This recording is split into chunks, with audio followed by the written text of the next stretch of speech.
Breaking news, Ruben Amorim, the official new head coach at Manchester United. Boys, what we saying? Massive news, man. Massive news. I don't know what LB thinks, but I think this is a really good appointment, man. Really good appointment. I think he's a top talent. Obviously, he's gone and got honours over in Portugal. Just looking at it here, he's won with Braga, he's won with Sporting twice for the League Cup, he's Portuguese Super Cup winner and also Portuguese champion twice with Sporting Lisbon. I know a lot of people laugh at the Portuguese league, and that's fine. I don't watch it, if I'm honest with you, but there has been fantastic footballing men that's come from Portugal and that's come from that league. So whether you're a manager, whether you're a winner, whether you're a leader, or whether you're a football player, we've seen Cristiano Ronaldo, we've seen Jose Mourinho, they're two of the best, right? So I think you've got to look at the good that's come out of Portugal as well. Look, I think this is a perfect sort of manager that you need. I really do. I think this is someone who's got a CV that says I win. It's someone who can actually take a project forward. It's young, so he's current, he's modern, his tactics are good.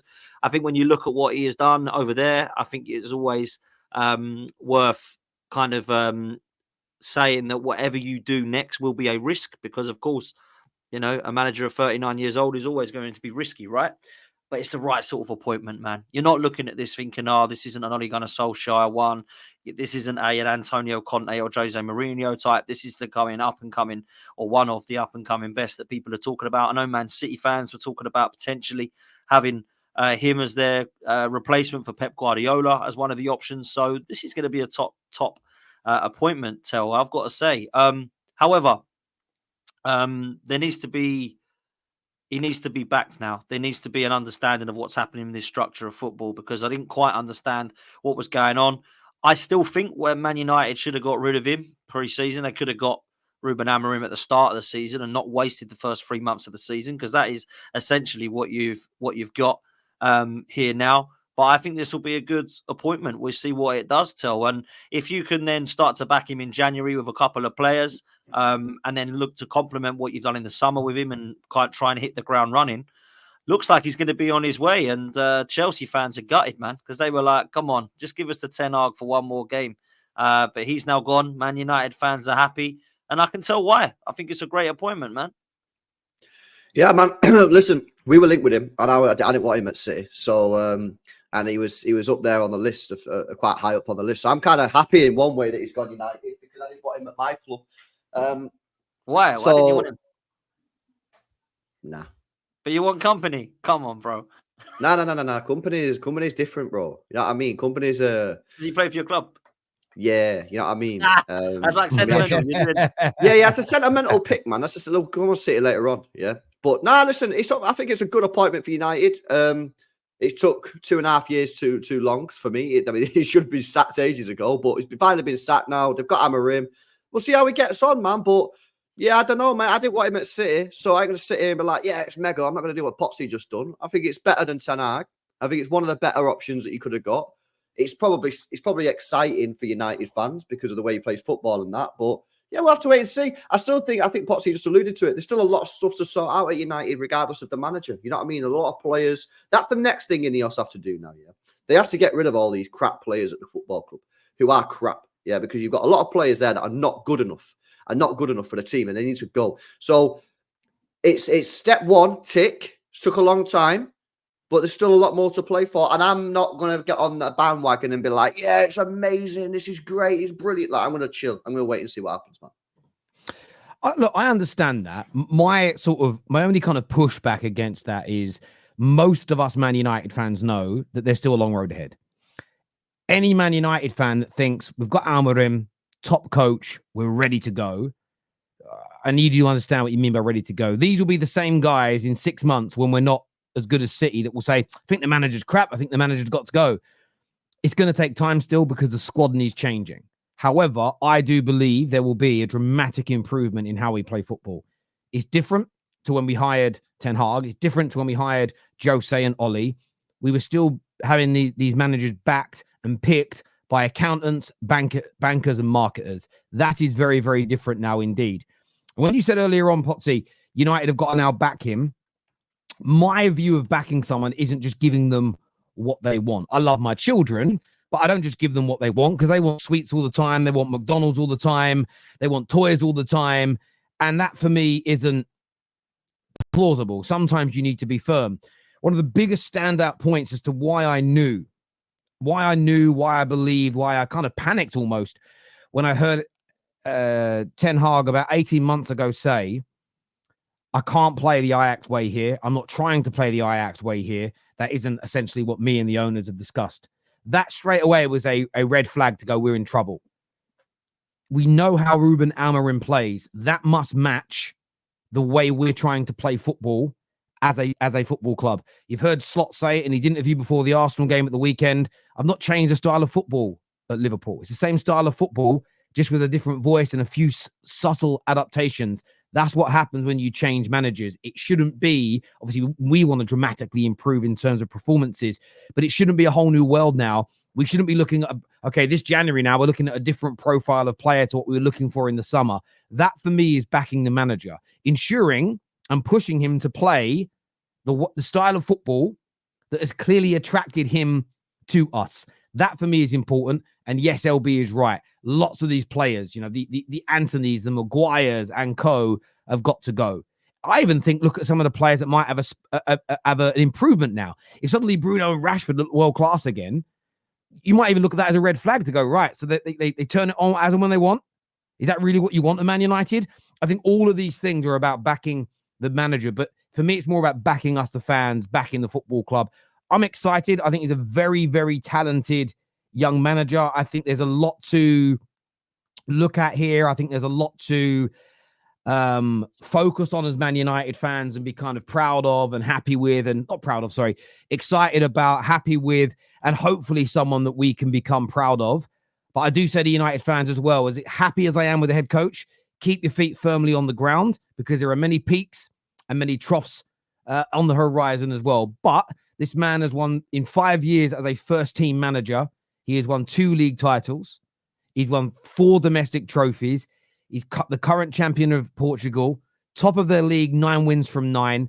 And he plays a very, very nice style of football. The question mark is, and everyone's going to have an opinion on this, nobody knows whether they're right or wrong as of right now, can he do that in the Premier League? Can he bring it to life over here? That's the big question. Only time is going to tell.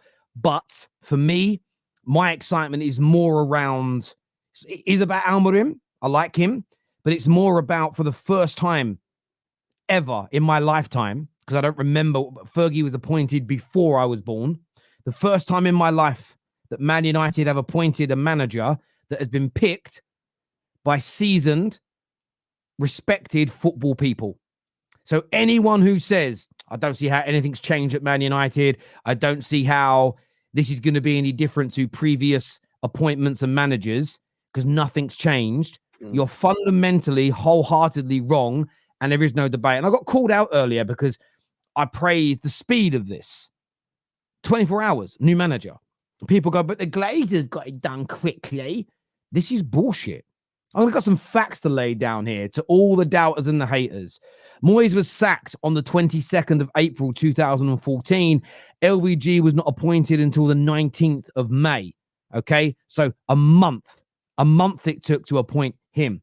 LVG was sacked on May 23rd. In fairness, pretty quickly we appointed Jose on the 27th of May 2016. However, it was death by 1,000 cuts, and we all knew in December what was going to happen. So terrible management of the football club there. Jose was sacked on the 18th of December. A couple of days later, Oli came in, and we were told he will only be the interim. 3 months later, we decided to give him the permanent role. No plan of action. We absolutely didn't do our due diligence. That failed. Okay, 3-month period there. We sacked Oli on the 21st of November. We didn't appoint an interim until the 2nd of December in Ralph Rangnick, and we didn't decide on the next manager until the 22nd of April. So it took us 6 months to decide between permanent managers. So for me as a United fan, to see the swiftness of this, the clean nature of it, for all of our ducks to be in a row, boom, boom, boom, I'm very, very happy indeed, because that is just something that Man United fundamentally haven't done in my lifetime. We didn't need to with Fergie, to be fair, because he did 25 years, greatest manager of all time. But since then, it has been horrendous. So for anyone in the comments that says, I don't see how it's different, I'm going to be real blunt. I ain't responding. You've just been shown how it is.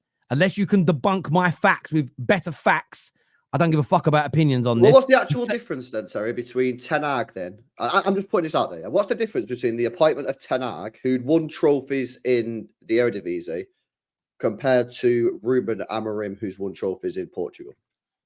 Okay, so are we talking about him being a success? Why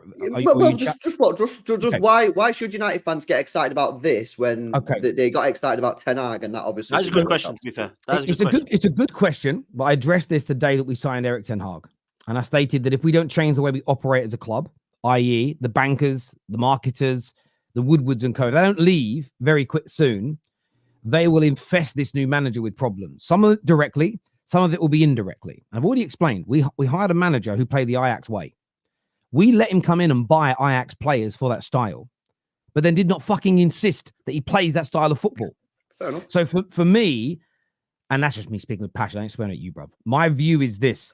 I knew it would fail with Ten Hag if we didn't make those fundamental changes. Now, I'm not saying 100% it's a guarantee that we become a massive success now, but I think there is a far greater likelihood. And I've said it all along. Every manager we sacked, I said I didn't really care if we didn't change the way we operate as a club.